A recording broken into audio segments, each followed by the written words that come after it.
Bonjour à tous et bienvenue au Musée de la photographie de Madagascar pour cette 53e édition du Café Histoire. Alors, pour commencer, grand merci à Dominique Rennesson qui a répondu à notre appel, qui va d'ailleurs présenter aujourd'hui ce Café Histoire sur la vie culturelle durant la colonisation, et d'ailleurs le livre qui porte également sur le même thème.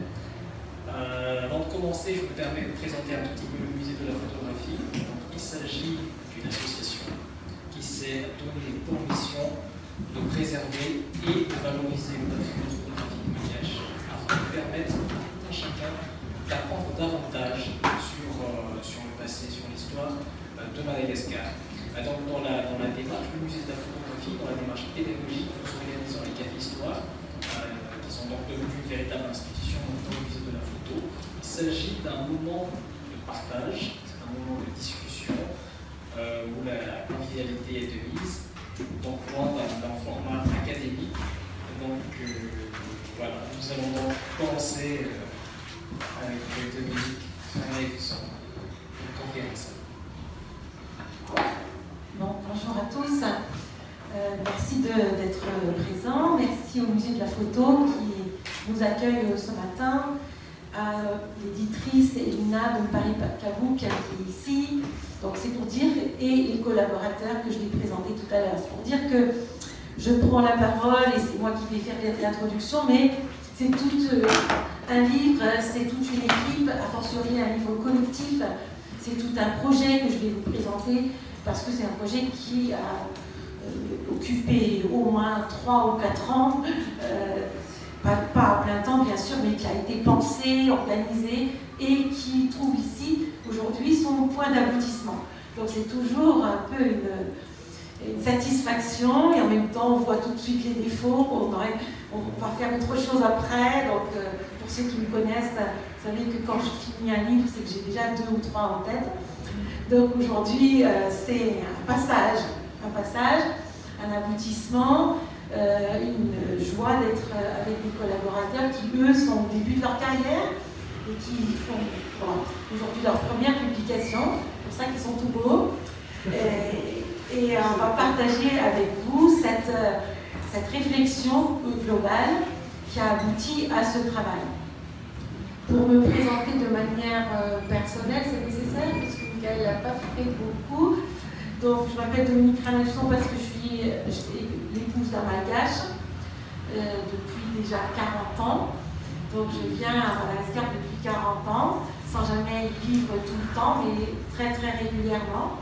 Et je travaille, je suis de formation littéraire et historienne, mais surtout littéraire. En France, je suis maître de conférences habilitée dans une université où j'enseigne les littératures francophones. C'est-à-dire toutes les littératures, l'océan Indien, mais aussi l'Afrique, mais aussi le Maghreb, où j'ai été beaucoup en Algérie aussi, au Congo. Donc ça, c'est mon espace de travail. Et mes recherches personnelles sont concentrées sur Madagascar, sur les littératures francophones, et puis sur l'histoire de ces littératures francophones, puis sur l'histoire de Madagascar, puisque les écrivains sont dans un contexte. Et puis petit à petit, ils sont dans un contexte politique, social, culturel. Donc vous voyez, c'est par tache d'huile. C'est un peu à la Gallieni, on travaille par tache d'huile. Je suis partie des écrivains francophones.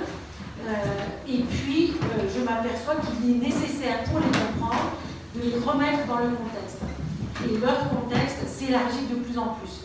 Et ça m'intéresse de plus en plus de positionner ces écrivains. Ils sont dans quelle société, ils sont à côté de quels autres écrivains, et ils sont dans quel cadre social, à quel moment ce cadre social il se transforme, sous l'influence de qui, par quel passeur, et les écrivains ils écrivent comment, pourquoi, par l'intermédiaire de qui. Voilà, toutes sortes de questions qui m'ont amené pour ce projet. J'ai demandé le titre. Voilà, donc la vie culturelle à Madagascar durant l'ère coloniale. Ça a l'air d'être une description, mais en réalité, ce sont des interrogations. Des traditions, transformation et réinvention. C'est pour montrer que la vie culturelle, elle n'est pas uniforme, elle n'est pas un bloc à un moment donné, et que nous allons prospecter, inspecter non seulement les différents domaines, mais comment est-ce que ces différents domaines se modifient. Donc le livre que nous présentons aujourd'hui est à la fois 1 et 2, il n'y a pas de trinité, on s'arrête à 2. 1 et 2, c'est-à-dire qu'il y a eu un texte qui a été d'abord une commande de la Société internationale pour l'étude des littératures coloniales, société à laquelle j'appartiens, donc qui fait des bulletins, ils m'ont dit il y a déjà 4 ans, tu vas prendre la direction d'un volume sur Madagascar. Donc ce livre est publié aux éditions Kailash, qui sont en France, mais imprimé à Pondichéry en Inde. Donc il est sorti en France. Mais j'ai le souci que les livres circulent facilement à Madagascar, à la fois sur le plan de la matérialité du livre, parce que j'ai déjà eu 200 € d'excédent de kilos de bagages pour amener tout ça. Donc je ne peux plus faire l'éléphant qui apporte des centaines de livres. Donc on fait des tirages locaux. Donc il y a un deuxième livre qui est exactement le même, qui sort aujourd'hui chez le Paris Kabouk, grâce à Elina, et qui est publié ici et qui va être diffusé largement dans toutes les librairies de Madagascar. Donc celui-là, il est en petit nom, il est seulement ici, et l'autre, qui est exact le même, il sera diffusé partout. Alors, donc, quel est ce projet? Ce projet, c'est d'analyser, autant que faire se peut, hein, parce que je ne suis pas loin d'avoir fini de cette investigation, mais c'est d'analyser comment est-ce que la culture malgache, à certains moments de son histoire, mais je dirais même à tous les moments de son histoire, subit des pressions, subit des influences et se modifie. Comment est-ce que le contexte général, sociopolitique, se influence, et comment dans ce contexte, ça n'est pas quelque chose d'abstrait, mais ce sont des gens. Et ces gens, on les appelle les acteurs. C'est-à-dire qu'il y a des gens, des Malgaches, des Français, qui ont un certain rôle, je dirais même une certaine responsabilité dans les transformations des éléments de la culture malgache. Et je veux identifier ces gens et analyser ce qu'ils ont fait. Et ensuite, les formes, c'est-à-dire observer toutes les formes culturelles, comment est-ce que, au long des décennies, elles se transforment. Elles ne se transforment pas magiquement, elles se transforment sous l'influence et par l'action concertée ou non de ces acteurs. Ça repose sur une définition de la culture. Ce n'est pas la culture avec un grand S, au sens de quelque chose d'abstrait, qui serait sanctifié, qui serait à part. Mais la culture, c'est l'ensemble des modes d'expression par lesquels une communauté exprime sa vision du monde. L'ensemble des modes d'expression, ça veut dire que ça n'est pas seulement la littérature, ou seulement les contes, ou seulement la chanson, mais c'est l'ensemble des formes. Une communauté, ça veut dire que c'est l'ensemble de la population, et non pas seulement une élite, ou seulement les écrivains, ou seulement les pasteurs. Ce sont l'expression de l'ensemble des gens avec les élites et le peuple. Et la vision du monde, ça veut dire la manière de se représenter soi et d'exprimer ce que l'on ressent, comment on voit le monde. On appelle ça aussi l'idéologie, mais je préfère la vision du monde parce que ça n'a pas de connotation politique. Cette vision, elle est globalement partagée, c'est-à-dire qu'on appelle ça l'imaginaire collectif, c'est-à-dire quand on est dans un pays, à un certain moment, globalement, on ne peut pas dire que tous les gens sont exactement pareils et pensent exactement de la même manière, mais il y a une ambiance, il y a une façon globale de vivre la culture malgache à un moment donné. Ça ne veut pas dire qu'il n'y a pas des marginaux dans la société, qu'il n'y a pas des malgaches qui pensent totalement le contraire, mais globalement. Donc je ne veux pas faire des généralités et de dire que tous les gens, parce qu'on est malgache, on pense ça. Parfois l'ethnologie dit ça. Ah, le malgache croit à ça, ne croit pas à ça. Donc je ne veux pas faire de généralité, mais il y a un imaginaire collectif, il y a des formes collectives, et on s'aperçoit de l'adhésion ou non de ces formes par le succès ou non de ces formes. Il y a des choses qui sont très très populaires, qui se vendent à beaucoup, il y a beaucoup de gens dans les spectacles, c'est un indice que la majorité des gens aiment cette forme. Et que la majorité de ces gens, s'ils aiment cette forme, c'est qu'ils adhèrent aux valeurs qui sont dedans. C'est qu'ils adhèrent à l'esthétique qui est dedans. Et puis 50 ans après, les mêmes formes sont considérées comme vieillies ou comme plus en phase, puis il y a d'autres formes. Voilà ce qu'on appelle l'imaginaire collectif. On peut passer. Voilà, donc cette hypothèse, puisque c'est un livre qui problématise la chose, c'est pas seulement, c'est pas comme je l'ai dit au départ, un panorama descriptif et immobile, mais il y a une hypothèse que toute société change au fil du temps et des contacts extérieurs. Autrement dit, l'hypothèse c'est qu'il n'y a pas de culture, et culture malgache, mais ailleurs c'est la même chose, il n'y a pas de culture pure. Il n'y a pas de culture originelle, ancestrale, à un temps zéro, supposé zéro, Talou, et puis à ce moment-là c'était pur. Et puis après, tous les gens qui sont venus après, ils ont souillé en apportant des choses. Et puis, si on veut redevenir un vrai malgache, il faudrait revenir au temps, on ne sait jamais quel temps, il n'y a pas de date, à un temps immémorial qui serait avant ces souillures. La réalité de la chose, que ce soit à Madagascar, mais dans le monde entier, c'est comme ça. La réalité, c'est que, comme je l'ai dit, une culture, comme une langue, elle appartient à la communauté des vivants.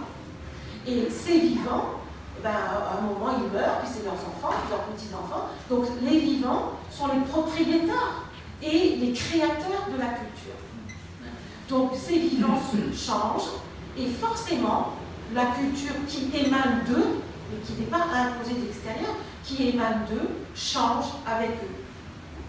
Si les gens sont tous agriculteurs, 100% sont en rural, il va y avoir une culture. Puis après, il y a une culture urbaine qui arrive de plus en plus, eh bien, les urbains vont apporter des éléments nouveaux.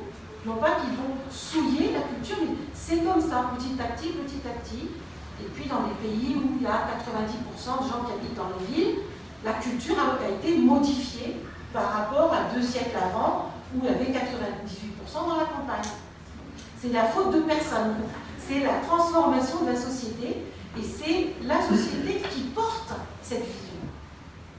Donc quelques moments forts pour la culture malgache, pour illustrer le fait qu'il n'y a pas de culture initiale, c'est que à Madagascar, encore une fois comme ailleurs, il y a sans cesse eu des éléments qui sont venus ajouter ou bien perturber, selon la vision qu'on a, mais en tout cas fortement modifier les éléments culturels.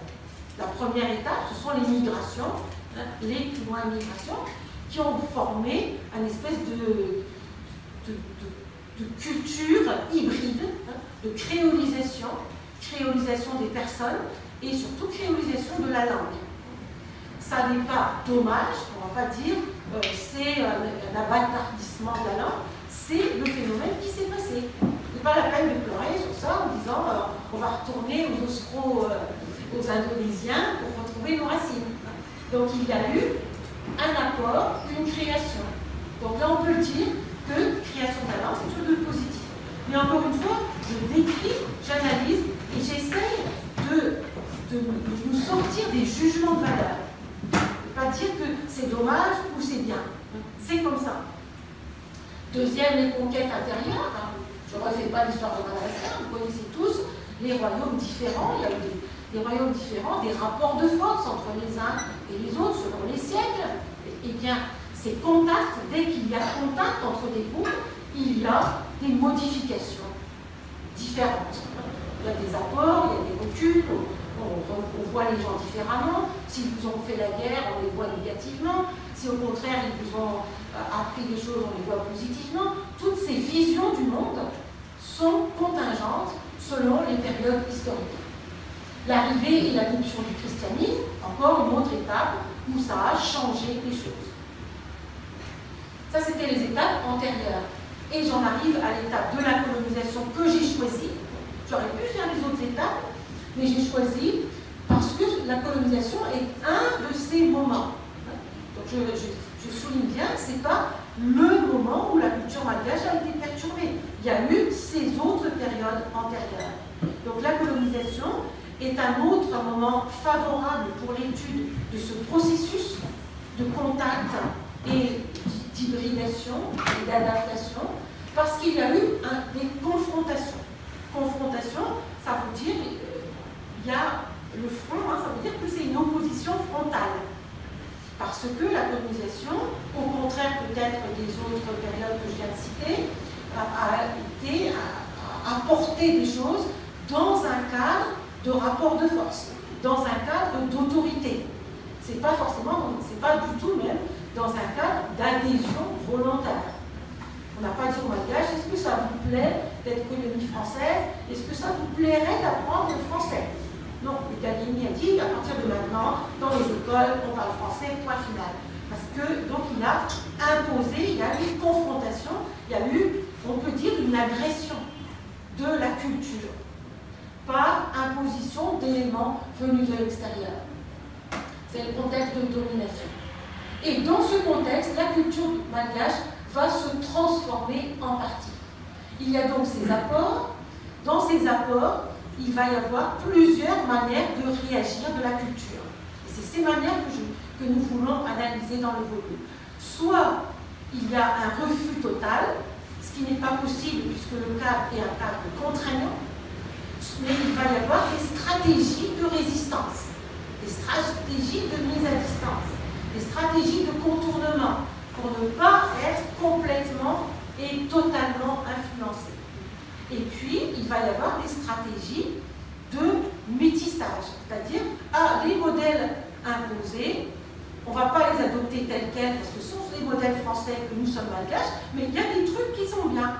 Et il y a des trucs qu'on va prendre et on va les adapter, et les malgaches, les acteurs de cette culture, vont se les réapproprier et les réinvestir dans des nouvelles formes, c'est ça les réappropriations, qui vont, dans un premier temps, être sous l'influence de la colonisation, et dans un second temps, c'est-à-dire aujourd'hui, considérées comme des formes totalement malgaches.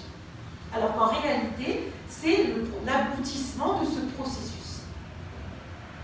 Donc, j'ai une vision dynamique de la culture.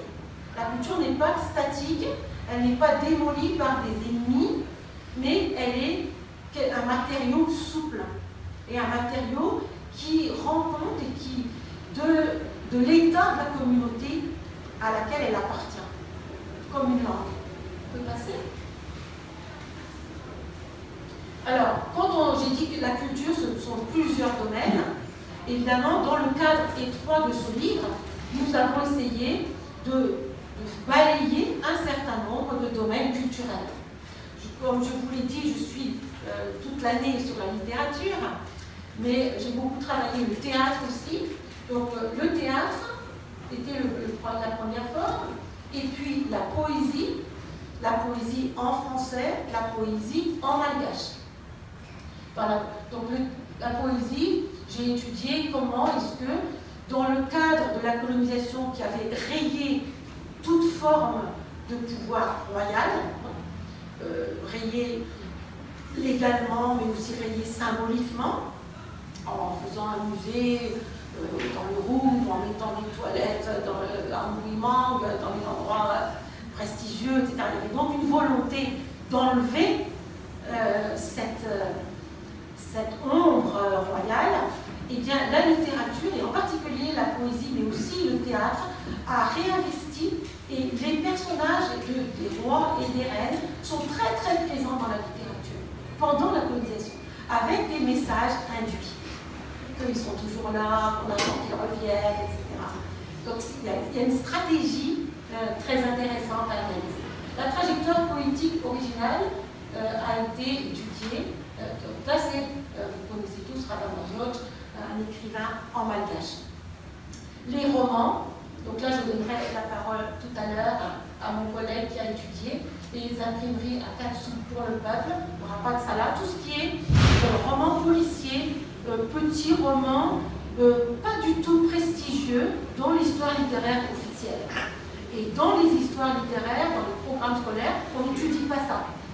Parce que ça ne fait pas partie de la première définition de la culture, au sens culture de l'élite. au sens production de prestige.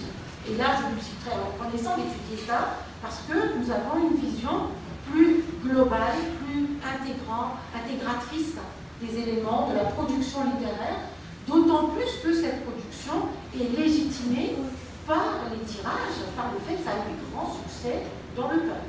Mais ce n'est pas du tout dans les histoires littéraires officielles. Les romans encore, la première fiction sur la fracture, l'insurrection de 47 chez Olivier Malade, ça c'est moi qui ai étudié ça, puisque je travaille beaucoup sur comment est-ce que la littérature malgache retravaille l'histoire, comment est-ce que la fiction, c'est-à-dire les histoires inventées, les romans, prennent des idées et rendent une représentation des vraies périodes historiques, en particulier de l'insurrection de 47. La presse aussi ne fait pas partie de la littérature, mais en réalité fait partie, et surtout ici, est le lieu essentiel des combats d'idées.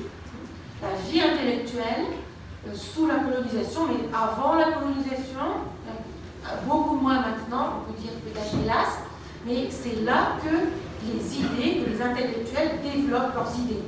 Et il y a des intellectuels de différentes idées, donc ça se cogne, ça se combat, et il y a des vrais débats intellectuels dans la presse. La presse protestante, la presse catholique, la presse anticléricale, la presse gouvernementale. Chacun a sa vision et chacun développe des articles qui luttent contre les articles des autres. Et c'est ça qui est intéressant. C'est ça une vraie vie intellectuelle stimulante. Les uns émettent une idée et les autres répondent par des arguments. Quand on lit les deux, eh bien, on a une stimulation intellectuelle qui est peut-être à retrouver. Les manuels scolaires, donc là, c'est aussi un matériau très original puisque ça ne fait pas partie de la production littéraire. Mais il analyse et comment est-ce que les manuels scolaires, au fil des années, il y a 3 manuels qui sont à 20 ans d'écart, quelle représentation de la société malgache, quelle représentation de la culture malgache dans ces manuels, que tous les petits malgaches lisent. Et enfin la radio, là encore, un autre lieu culturel qui diffuse les idées imposées, mais qui diffuse aussi la culture malgache. Alors, quelques œuvres. Donc là, voilà les romans policiers populaires, un livre de lecture, un manuscrit qui a été analysé dans les textes de Razana Gauche, les lieux de théâtre. Donc voilà, ça fait partie, les photos ne sont pas dans le livre, mais ça fait partie du matériau dans la méthode de recherche aussi, de croiser les représentations, les photos, puisque nous sommes au musée de la photo, et les textes qui sont les textes de théâtre, mais qui sont aussi, j'ai beaucoup cherché, les romans qui parlent de ces témoignages des gens qui vont au théâtre, et aussi les correspondances. Par exemple, Raberville, il écrit des lettres et il raconte qu'il va au théâtre, qu'un jour ça l'embête, un autre c'est très intéressant. Enfin, on a des analyses des spectacles. Donc là, Odéa Racoud, tout ça, ce qui m'intéresse dans ces représentations, c'est le caractère hybride de ce théâtre que vous qualifieriez d'authentiquement malgache, et la colonisation a importé des modèles de théâtre de boulevard, de théâtre de garnison et de théâtre classique, en premier lieu Molière. Et Odéa Racoud est à la jonction et développe des formes qu'on pourrait qualifier de traditionnelles, et puis il rencontre Molière avec le théâtre que l'on pourrait qualifier d'occidental, et il va malgachiser Molière. Et déjà dans les photos précédentes, c'était une troupe française qui jouait Molière, et Odéa Racoud jouait dans les entr'actes. Donc là, on est vraiment à la charnière entre les différents modèles. Le modèle, entre guillemets, purement occidental et le modèle purement malgache, et les deux ensemble vont donner des pièces d'Odéa Racoud et des pièces du théâtre dit classique d'aujourd'hui. Avec Ratia Nari, il a ici ce sont des troupes malgaches et qui jouent, ça c'est du théâtre malgache classique. Mais quand on dit théâtre malgache classique, c'est les formes, c'est-à-dire la mise en scène, les costumes, le fait de mettre un décor, tout ça c'est hérité du théâtre français. Mais le fait de mettre de la chanson, c'est hérité du théâtre malgache. Et les histoires, les orphelins, les castes, les mariages entre familles, tout ça, ce sont des thématiques qui viennent des malgaches. Donc vous voyez qu'il y a vraiment une hybridation de la forme.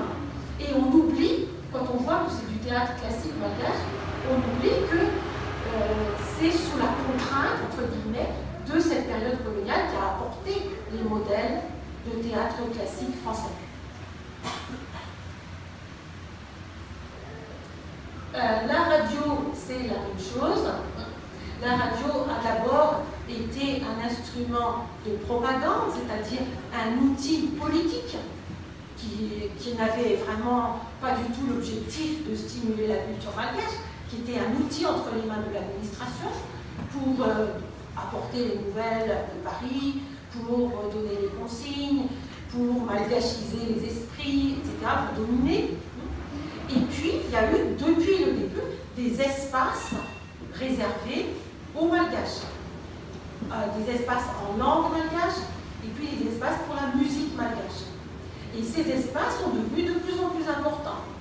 Il y a toujours eu des émissions en français, mais finalement, au fil des décennies, la radio a été un support formidable pour la diversification et pour la publicité ou l'audience des artistes malgaches, de la musique, des chanteurs et aussi du théâtre. Les tantards et à droite, les chanteurs qui enregistrent. Bon, c'est en 63, mais je n'avais pas de photo d'avant 60, mais c'est la même chose, hein, c'est le même principe. Les chanteurs malgaches ont en quelque sorte bénéficié de cet outil de contrainte. Et donc la contrainte s'est retournée. Hein. L'outil qui était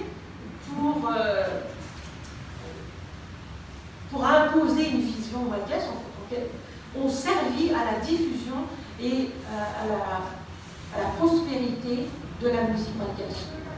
Encore, donc là on a, c'est Randou, je crois, donc un costume complètement occidental, une musique moderne, mais malgachisée. Donc là même, je ne suis pas musicologue, mais là aussi, à l'intérieur de la musique, il y a une adaptation de la musique moderne occidentale, une malgachisation et un extraordinaire essor populaire grâce à la radio. Et ensuite aux disques, etc. Les acteurs de la culture, c'est donc une autre partie, hein, c'était la première partie du livre, les différents supports. La deuxième partie, c'est l'analyse de ces acteurs, c'est-à-dire des gens qui font la jonction. La culture malgache, les créateurs malgaches s'appuient sur des modèles intérieurs, locaux, et sur des modèles venus de l'extérieur, quelle que soit leur idéologie. Même les nationalistes qui considèrent que tout ce qui est de l'extérieur, ça va influencer, transformer et donc détruire la culture malgache, même eux prennent des modèles occidentaux. Donc la culture malgache de référence, ce sont les acteurs qu'on appelle légitimes, c'est-à-dire qui sont prestigieux par leur positionnement dans la société ou par leur positionnement idéologique. Principalement, ce sont les pasteurs ou les responsables d'église et les intellectuels. Mais c'est presque souvent la même chose, puisque les institutions qui ont formé les intellectuels au début, du moins de la colonisation, ce sont les gens qui ont été formés par les chrétiens, imprégnés par la Bible et par la vision. Donc ce sont des gens respectés, dont les idées sont diffusées et qui sont en quelque sorte des Radamanjane, des gens, et dont les idées représentent des modèles qui vont se diffuser dans la communauté. Donc la culture malgache, elle est sans cesse sous l'influence de ces gens-là. C'est pas une critique que je dis, hein, c'est une observation et c'est une analyse. Donc la culture se transforme sous l'influence de personnes repérables qui sont légitimées par leur rang, par la qualité de leur représentation. Évidemment, cette légitimation, elle fait l'objet d'un espèce d'accord tacite. Si, par exemple, la communauté générale, le christianisme est globalement, le protestantisme est globalement très diffusé, donc c'est naturel qu'un intellectuel pasteur soit légitimé. Dans un cadre inverse, par exemple la France en ce moment, où le christianisme est hyper marginalisé, même si vous avez quelqu'un de très intelligent qui développe quelque chose de très intéressant, s'il est pasteur, ça va tourner contre lui, on dit « Ah, il est pasteur, ah bon, donc on ne l'écoute pas ». Parce que la communauté, globalement, se désintéresse ou discrédite tout ce qui vient du christianisme. Donc vous voyez, la personne, la qualité de sa pensée personnelle sont des facteurs de la légitimation, mais sa représentation et son milieu d'origine jouent beaucoup en sa faveur ou en sa défaveur. Et pendant la colonisation, il va y avoir des modifications. Les genres littéraires, c'est la même chose. Hein. Il y a des genres littéraires de référence et d'autres qui ne sont pas de référence. Les genres littéraires de référence, dans la culture malgache, c'est principalement la poésie. Et globalement, c'est encore comme ça maintenant. Donc si on veut être un écrivain, si on veut être admiré, on va naturellement écrire de la poésie. En Occident, c'est complètement le contraire. Si on écrit de la poésie, on ne sortira jamais du lot. Parce qu'il faut écrire des romans. Donc, c'est pas parce que la poésie est mieux ou le roman est mieux, mais c'est parce que la communauté, globalement, a fait ses choix, fait ses hiérarchies. Et donc, les individus, ils sont les victimes de cette hiérarchie. Si vous voulez être un écrivain en France, il faut écrire un roman. Si vous écrivez du théâtre, vous ne serez jamais connu, vous écrivez de la poésie, vous ne serez jamais connu. Si vous voulez être respecté à Madagascar, il faut écrire de la poésie. D'où la difficulté, enfin c'est pareil en Afrique, d'où la difficulté pour les gens qui voudraient être légitimés dans les deux endroits en même temps. Parce que les deux sociétés, les deux champs littéraires, n'ont pas du tout le même fonctionnement, n'ont pas les mêmes logiques, n'ont pas les mêmes valeurs, n'ont pas les mêmes esthétiques, n'admirent pas les mêmes gens. D'où la difficulté pour les passeurs comme moi d'amener un modèle, enfin, moi je ne suis plus dans le cadre colonial, mais je suis plutôt dans le cadre inverse, c'est-à-dire que j'essaye de faire connaître les écrivains malgaches en France. Et donc, c'est-à-dire d'exporter des modèles. Les écrivains malgaches qui sont admirables et admirés ici, arrivés en France, leur production ne correspond pas au modèle attendu, ne correspond pas aux valeurs. Et on se dit, ah bon, c'est ça tes grands écrivains? Parce que ça ne correspond pas aux attentes. En particulier, il y a certaine admiration de la forme esthétique, des modèles traditionnels, de l'héritage, etc.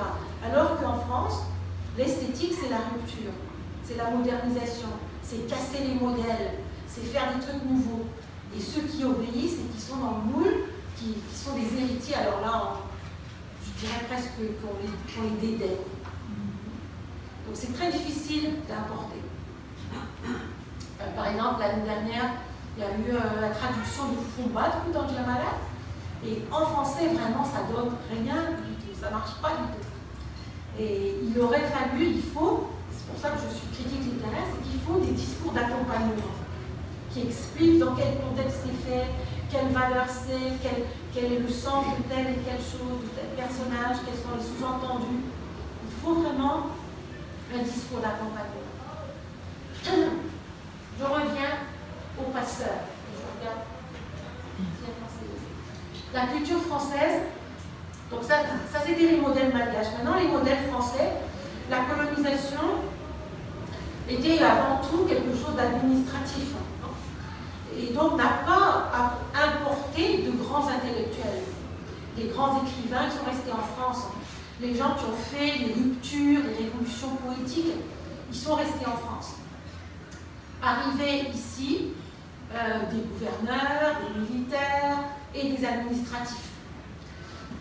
Mais, heureusement, dans ces administratifs, il y avait aussi des gens qui s'intéressaient à la culture à titre personnel. Et il y a, par exemple, Jean Paulhan était un jeune homme, il était arrivé quand il avait 23 ans, il était un fils d'un philosophe, et il a été tout à fait au début, en 1907, il était enseignant dans un collège pour des fils de colons. Il n'y avait pas beaucoup d'élèves, il a appris le malgache et il s'est intéressé au Haïtien. Donc il a traduit les Haïtiens en 1913, puis après il est rentré en France, et en France il a eu une très grande carrière dans les milieux littéraires, jusqu'en 1968 à sa mort. Il a dirigé des grandes revues, il était chez Gallimard, il était vraiment quelqu'un d'incontournable. Et cette légitimité dans le champ littéraire français, rétroactivement, lui a donné une légitimité sur ses compétences sur Madagascar. Et c'est lui qui a publié ses Haïtien, et il s'est autoproclamé spécialiste de Madagascar en France. Et jusqu'à maintenant, les universitaires, ils connaissent tous Paulhan pour Gallimard. Et il dit, au début, quand je travaillais sur Madagascar, ah non, tu travailles sur Madagascar? Ah oui, Jean Paulhan, ah oui, il connaît tout sur Madagascar, il sait tout. Et donc, c'est son avis et c'est son analyse de Madagascar qui prévaut, qui a prévalu très longtemps et qui prévaut encore à un certain moment. Or, il a traduit l'Haïtien, certes, mais il a aussi donné une image extrêmement caricaturale des Malgaches. Je ne vais pas trop détailler pour ne pas lui faire honte, mais j'ai écrit un chapitre pour montrer qu'il a servi de passeur, mais ça n'a pas forcément rendu service aux écrivains malgaches, parce qu'il a ridiculisé les Malgaches, parce qu'il n'a jamais accédé à cette culture malgache de référence. Il n'était pas chrétien, il n'allait pas dans les cercles littéraires, il ne lisait pas les journaux, pas nous justement, là où il y avait des cerveaux malgaches, il voyait sa bonne, il allait dans les campagnes et il voyait la bonne, les gens comme ça, et il croyait que c'était ça la norme du malgache. Donc il a donné une idée vraiment très très déformée et très archaïque. Donc il a été un passeur, oui, dans le sens qu'il a apporté une partie de la culture mère en France, mais il a aussi bloqué l'image de Madagascar. Il a aussi bloqué la diffusion des autres, c'est-à-dire des Malgaches modernes pour leur temps. Par exemple, chez Gallimard, il n'a jamais publié de Malgache. Et les autres non. Donc quelque part, il gardait le prestige pour lui-même. Il n'a pas donné place aux intellectuels malgaches, jamais. Charles Renel était beaucoup plus vieux, génération d'au-dessus, mais qui est arrivé en même temps. Lui, il était directeur des écoles officielles. Donc il était quelqu'un qui était anticlérical, qui était amené par le gouvernement pour combattre les réseaux d'écoles chrétiens, surtout protestants, et donc pour ouvrir à la place des écoles officielles et pour laïciser la société malgache. Et lui, il s'est intéressé à la société malgache, mais de son point de vue d'athée. C'est-à-dire qu'il a écrit des romans, plein de romans qui se passent tous à Madagascar, qui mettent tous en scène des personnages qu'il croit comprendre. Encore une fois, il a passé 25 ans ici, alors que Paulhan, il a passé 3 ans. Il a une femme malgache, il est mort ici, Renel, pardon. Et il a récolté des contes, lui, par le biais des instituteurs, donc il a diffusé les contes, mais il avait sa grille d'analyse, lui aussi. Une grille d'athée et une grille de gens persuadés de la hiérarchie des races et de la hiérarchie des cultures. Donc dans tous ces romans, les Malgaches sont des pauvres primitifs qui font les woods, il a collectionné les centres, les woods, il n'y a pas de chrétiens, il n'y a pas d'intellectuels, il n'y a que des gens très très très arriérés. Et il le montre comme ça, en disant « Ah, vivement la modernisation, on va civiliser tous ces gens-là ». Donc beaucoup de gens, ces livres étaient très populaires en France. Donc il a été lui aussi un passeur. Donc il a, entre guillemets, servi Madagascar dans le sens où il a popularisé les contes, et il a popularisé une certaine relation avec Madagascar. Mais en même temps, vous voyez que c'est très paradoxal, parce qu'il diffuse une image négative, encore une fois. Il n'y a pas du tout d'intellectuel, il n'y a pas de débat de haut niveau, qui est, pas dans ça, mais dans d'autres endroits. Il y avait des gens qui étaient de même niveau qu'eux, mais ils ne les ont pas vus, ou ils n'ont pas voulu les voir, ou ils n'ont pas voulu les mettre en scène. Donc ces passeurs, il faut vraiment analyser beaucoup leurs œuvres et la réception en France, parce que c'est mon hypothèse, ces œuvres-là continuent de faire un peu barrage à la production moderne de Madagascar.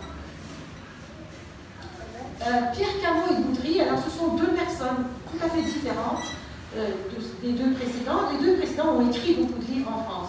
Pierre Camot était envoyé ici comme magistrat et Boudry était envoyé comme chef du service financier du gouverneur Keïla.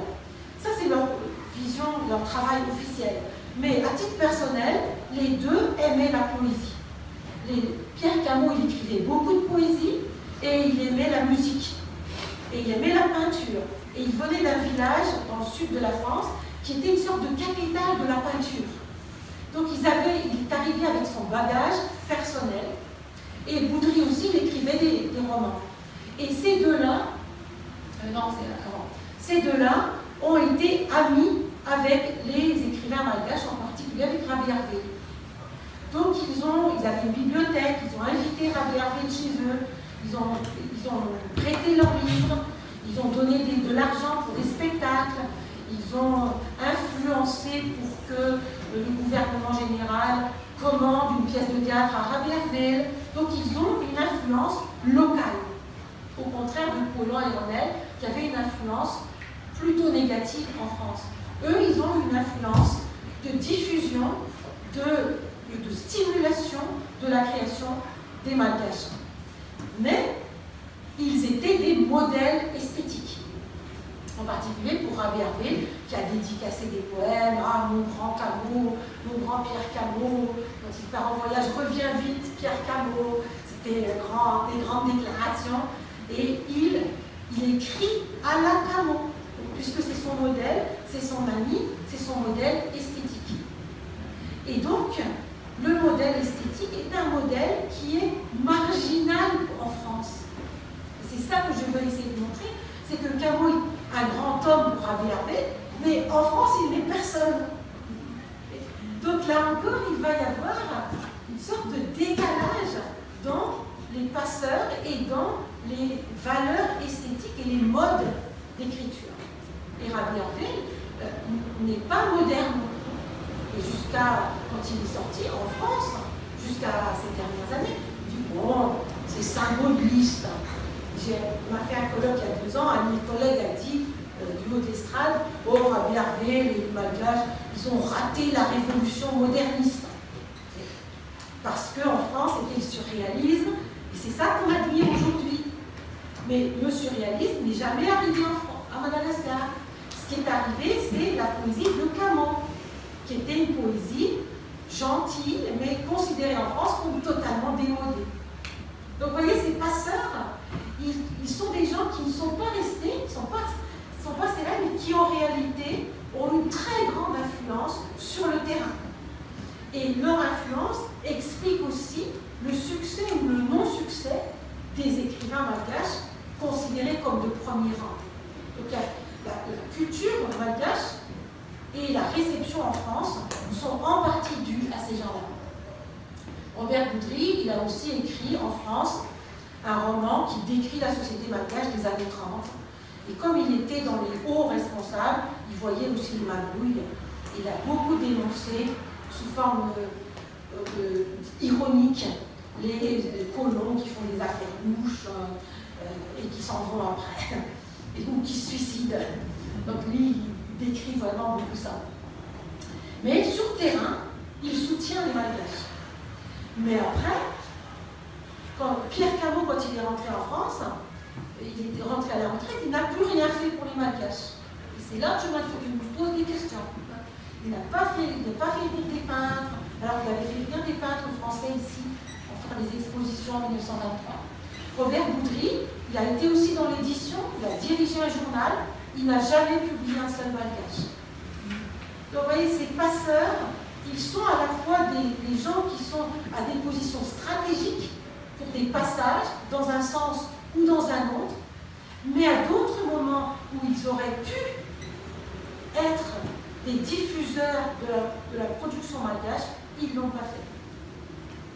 Je n'ai pas de réponse pourquoi ils ne l'ont pas fait, mais il faut constater qu'il y a eu un blocage et qu'il n'y a pas eu de relais. Voilà pour la partie des acteurs. Je présente maintenant les différents collaborateurs en insistant sur le caractère interdisciplinaire. Donc l'analyse de l'œuvre poétique en malgache a été faite par Radra Daniel, est-ce qu'il est là? Il n'est pas là, donc lui il est ici, mais je ne sais pas où il est, on perd de vue. Les imprimés à 4 sous pour le peuple ont écrit par Hamzar, que je demande de se lever, et qui répondra à vos questions tout à l'heure, qui fait de l'histoire culturelle, approche plutôt sociologique et panoramique.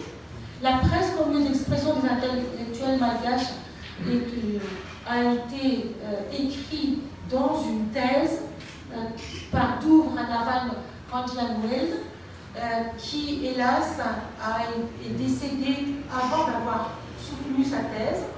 Donc cette thèse inachevée m'a été confiée par sa directrice Lucille Rabé-Arman et sa famille, que je remercie pour leur confiance.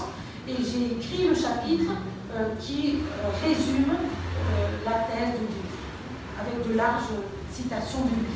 Donc je n'ai rien inventé, tout est de Douvre dans ce chapitre. Les manuels scolaires de la période coloniale ont été analysés par Agnès Razofé, qui est en France. Radio Tananarive a été analysé par Elie Rama-Rousset, qui est ici. Je le présente. Il va répondre aux questions tout à l'heure. Et enfin, le livre se termine avec des entretiens de 2 personnes qui promeuvent de manière différente la production coloniale ou l'ambiance de la colonisation. Pierre Maury est un journaliste qui habite Tuléar, c'est un Belge, mais qui habite ici depuis 25 ans et qui travaille entièrement sur Internet. Et sur Internet, cette bibliothèque malgache, vous pouvez aller sur Internet, il republie tout ce qui est de la colonisation, en particulier les journaux et des productions de journalistes ou des romans complètement épuisés, qui n'intéressent plus personne. Donc ce sont des choses qui sont démodées, qui sont complètement idéologiquement colonialistes, je dirais même. Donc on ne va pas les rééditer pour les admirer, mais à titre historique, c'est très très important.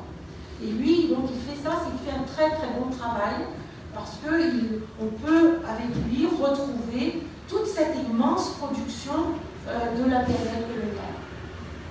Georges A. Bertrand, j'ai oublié ce que veut dire A, c'est son deuxième prénom, c'est un Français, mais qui a écrit un roman qui présente, en 2018, qui présente des soldats malgaches pendant la guerre de 14. Donc il ressuscite un peu cette ambiance d'un moment de la colonisation. On passe. Voilà, donc les étapes, ça je vais très vite parce que je l'ai commenté largement. On a commencé par les productions, puis les écrivains parmi donc ces écrivains dont je vais parler, puis les supports, puis regarder en arrière. Et à la fin de l'ouvrage, j'ai mis des extraits, une petite anthologie de quelques ouvrages importants de la période coloniale, non pas pour admirer, encore une fois, ni adhérer à l'idéologie, mais pour comprendre ces ouvrages qui ont influencé les autres. Voilà, ça se termine. Je vais maintenant passer peut-être aux questions de méthode, ou questions sur chaque. Vous allez peut-être pouvoir interpeller l'un ou l'autre sur un point précis ou sur notre méthode en général. Et selon les questions, nous répondrons l'un ou l'autre tous ensemble. Merci. Merci de votre attention.